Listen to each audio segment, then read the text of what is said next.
Everyone, সবাই কেমন আছেন? তো আজকে ভাবলাম যে একটু আপনাদের সাথে পাস্তা রান্না শেয়ার করি। তো পাস্তা রান্না কিভাবে করে কম বেশি সবাই জানেন। তো আমার কাছে এখানে মাশরুম, চিকেন এগুলা সিদ্ধ করা আছে, আর এখানে চিজ আছে,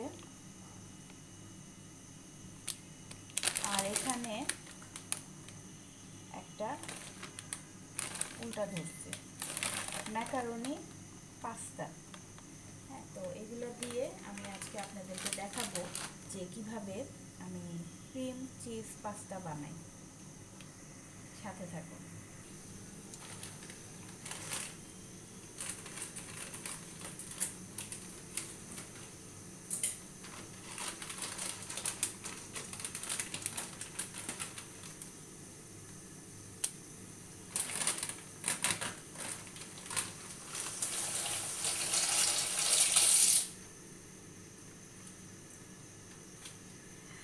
এটা ভুলে পানি পড়ে গেছে পানিতে।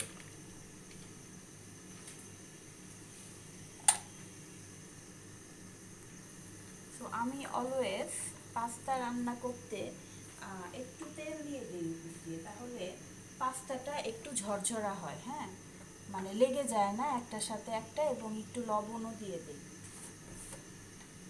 এটা বয়েল হবে ঠিক 5 থেকে 10 মিনিটের মধ্যে। 5 থেকে 10 মিনিট বয়েল হতে থাকবে, এদিক দিয়ে আমি অন্যান্য কাজ শুরু করে দেব।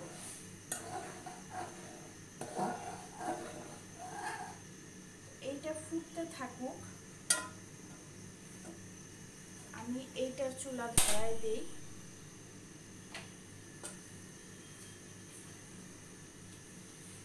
এটা বাটার দিয়ে করলে বেশি মজা হয়, বাট বাটার আমি আজকে পাই নাই।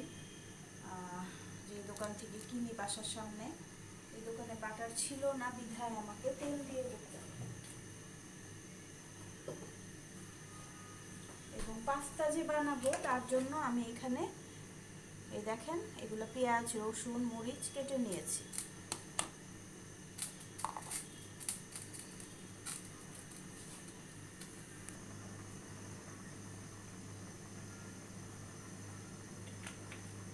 পরিমাণ মতো তেল দিয়ে দিলাম, এবং পাস্তা বানানোর জন্য যে থিকনেস দরকার সেই থিকনেসের জন্য একটু আপনাকে মিল্ক এখানে আমি পানির মধ্যে গুলিয়ে নিচ্ছি। আপনারা চাইলে লিকুইড দুধও ইউজ করতে পারেন, বা পাউডার দুধটা আমি প্রেফার করব। পাউডার দুধটা একটু মজা লাগে বেশি আর কি। তো এটা আমি গুলিয়ে নিচ্ছি, এবং আমার কিন্তু একটু ময়দা লাগবে। হ্যাঁ, আমি একটু ময়দাও ঠিক এভাবে গুলিয়ে নিব।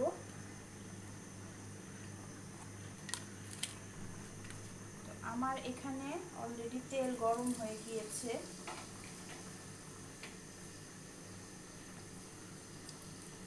আমি সব দিয়ে দিচ্ছি।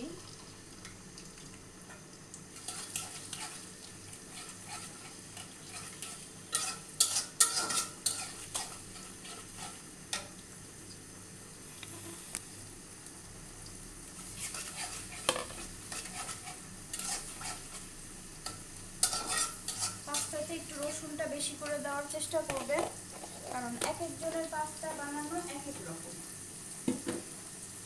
তো আমার প্রায় এইটাও সিদ্ধ হয়ে গিয়েছে।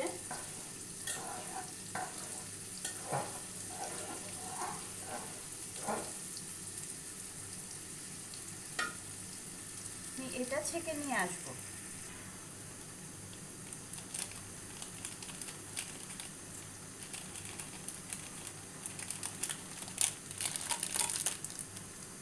এখানে চিজটা জাস্ট স্লাইস করে কেটে নিব।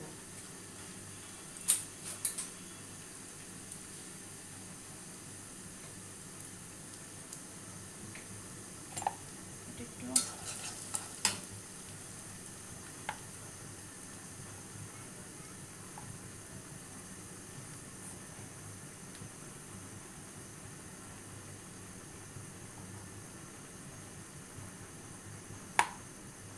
আমি লেফট হ্যান্ড দিয়ে কাটি, ছুরি। আর রাইট হ্যান্ড দিয়ে হচ্ছে ধরি জিনিসটা, তো এটা আমার একটু লেফট হ্যান্ড দিয়ে চলে আসে।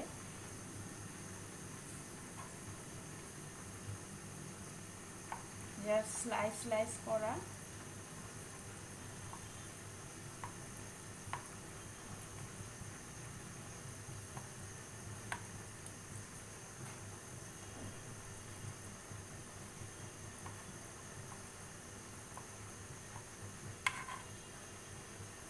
এই মোজ্জারেলা চিজটা দিলে অনেক মজা হয়ে যায় পাস্তাটা। আমি একদমই ঘরোয়াভাবে করি, এত ভেজাল টেজাল করি না। আমার যেভাবে মনে হয় আমি সেভাবে করি এবং সবাই মোটামুটি ভালোই পছন্দ করে। তো আমার চিজ কাটা শেষ, এখন আমি ওটা নিয়ে আসি। তো আমার দেখেন ছেঁকে সিদ্ধ করে নিয়েছি। চুলাটা অফ করে দেই। এগুলা আমি দিয়ে দিচ্ছি।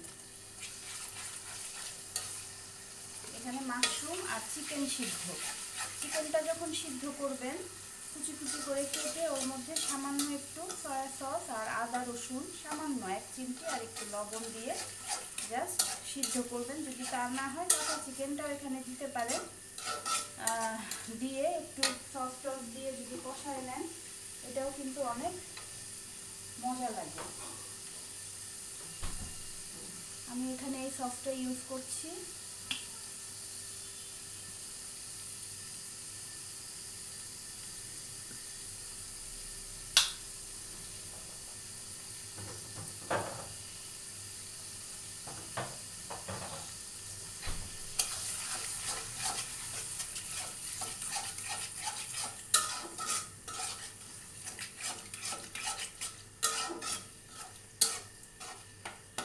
ভালো মতো কষাতে হবে। এখানে গোলমরিচের গুঁড়া নিয়ে এসেছি টেস্ট বাড়ানোর জন্য।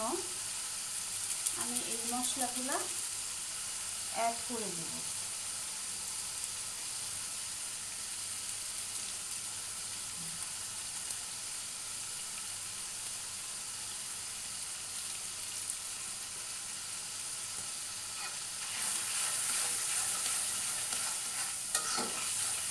এটা কিন্তু একদমই আমার রেসিপি টোটালি, তো আপনারা খেয়ে দেখতে পারেন। আমার বাচ্চারা খুব পছন্দ করে।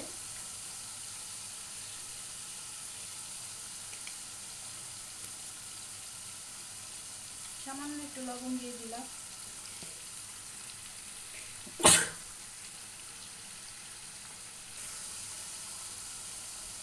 তো এটা অলমোস্ট হয়ে গেছে। হ্যাঁ, দেখেন এটার কালারটা কত সুন্দর হয়েছে। এটা কিন্তু আপনারা ঝালটাও করতে পারেন, বাট আমি যেটা করব সেটা হচ্ছে সস পাস্তাটা।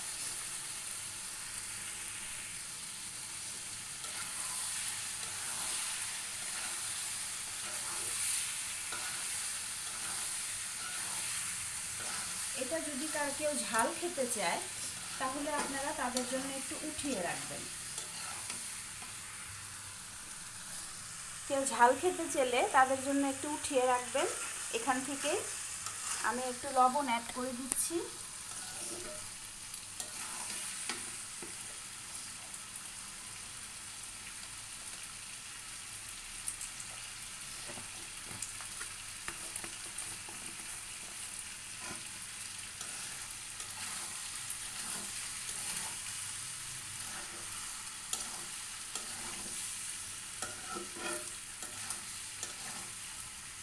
তো যেটা হয়, আমার হাজব্যান্ড আবার সস পাস্তা পছন্দ করে না।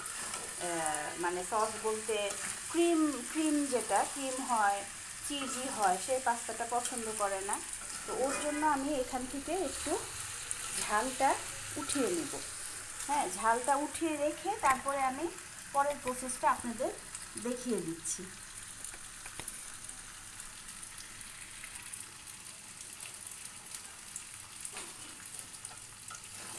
এখান থেকে আমি একটু উঠিয়ে নেই আমার হাজব্যান্ডের জন্য, যেহেতু ও খায় না ক্রিমি হয় এবং হোয়াইট সস পাস্তা যেটাকে বলে। তো আমি উঠিয়ে ওকে দিয়ে দিব। দেখেন এটা কিন্তু 2 in 1 প্রসেস। হ্যাঁ, একটা ঝাল। এখন দেখেন, এখন যে কাজটা করব, এটা বাচ্চাদের জন্য এই যে মিল্কটা মিশিয়ে রেখেছি, এইটা আমি ঢেলে দিচ্ছি।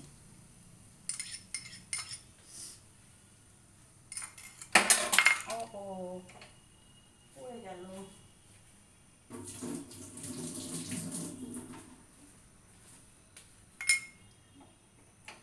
তো এইটাকে ভালো মতো নাড়াচাড়া করে এটাকে একটু থিকনেস বাড়ানোর জন্য আমাকে আরেকটা কাজ করতে হবে। একটু ময়দা, আপনারা ময়দা না থাকলে আটা দিতে পারেন, একটু আটা গুলিয়ে পানির সাথে মিশিয়ে এখানে দিতে হবে। এই দেখেন আমি এটা কিন্তু ময়দাটা গুলিয়ে নিচ্ছি, কারণ এমনি দিলে অনেক সময় দলা বেঁধে যায়। হ্যাঁ, আপনারা যদি এইভাবে একটু গলিয়ে দেন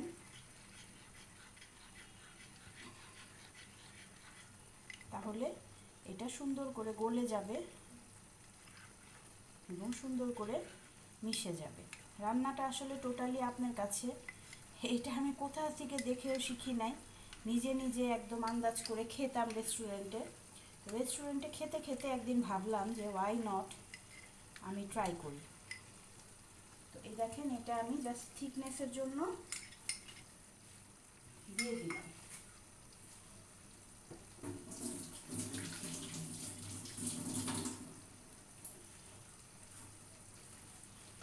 এইটা দিয়ে ভালো মতো নেড়ে চেড়ে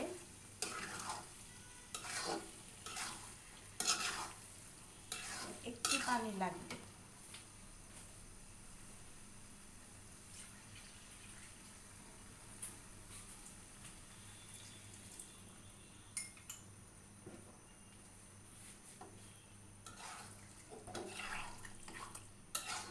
এটা কিন্তু হোয়াইট সস পাস্তা হয়ে যাচ্ছে। আর ঝালটা কিন্তু আমি আগেই একটু তুলে ফেলেছিলাম এবং এখন যখন এটা একটু হয়ে যাবে তখন আমি এখানে একটু গোলমরিচ ছিটিয়ে দিচ্ছি এবং আমার কাছে অরিগ্যানোটা শেষ হয়ে গিয়েছে। অরিগ্যানোটা যদি উপর দিয়ে ছিটিয়ে দিতে পারেন, এটা টেস্ট কিন্তু আরও ভালো আসে।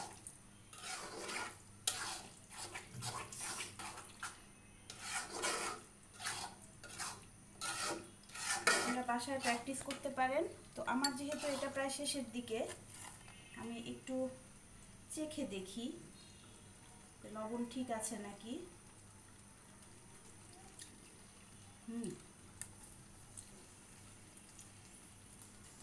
চিজটা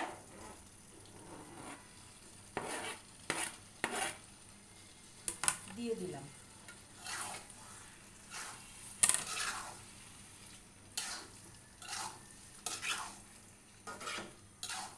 চিজটা দিয়ে বেশিক্ষণ নাড়ানো যাবে না। চিজটা প্রায় মেল্ট হয়ে গেলে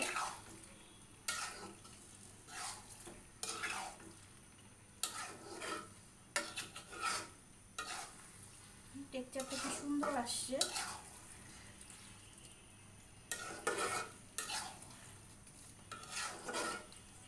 মনে হয় কি একটু চিনি অ্যাড করলে আর একটু মজা হবে। আমি সামান্য একটু চিনি অ্যাড করে দিচ্ছি।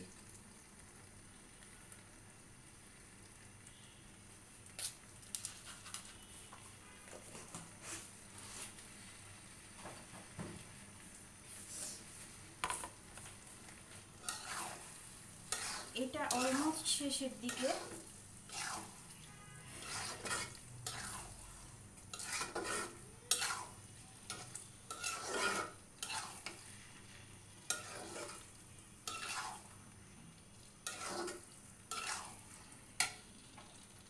নিভিয়ে দিলাম, হয়ে গিয়েছে। এই দেখেন চিজ যে ভাবটা,